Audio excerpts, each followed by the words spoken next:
glaciações. Quem assistiu o desenho da Era do Gelo sabe do que eu estou falando. É claro que o desenho está passando muito antes, tá bom? Mas veja, durante o Pleistoceno, né, que enfim, paralelo do ponto de vista da nossa existência ao Paleolítico, o clima era uma porcaria, tá bom? E era uma porcaria fria. Nesse clima tão hostil, a solução ótima que os bandos foram desenvolvendo ao longo de milhões de anos foi a da redução da agressividade intragrupal. Olha que interessante isso.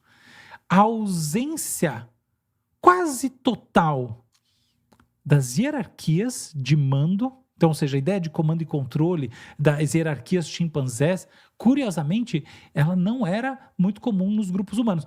Tem gente que questiona isso, mas o entendimento prevalente hoje em dia segue sendo esse, que assim, se a gente olhar na história dos primatas, você tem uma mudança, não é que o ser humano primitivo, ele era como, o Hobbes achava isso, né? O ser humano do Paleolítico, ele era uma continuação do chimpanzé.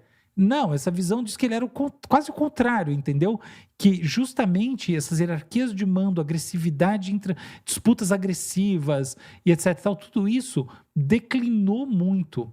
E a comida, os recursos eram compartilhados. Não totalmente compartilhados, lógico que não é assim, mas eles eram muito mais compartilhados do que no domínio lá dos chimpanzés, do nosso ancestral comum, do que quer que seja. Essa é uma ruptura da espécie. Eu estou falando isso antes do surgimento de uma cultura tipicamente humana ou qualquer coisa do gênero. E essas coisas aconteceram por uma questão de sobrevivência.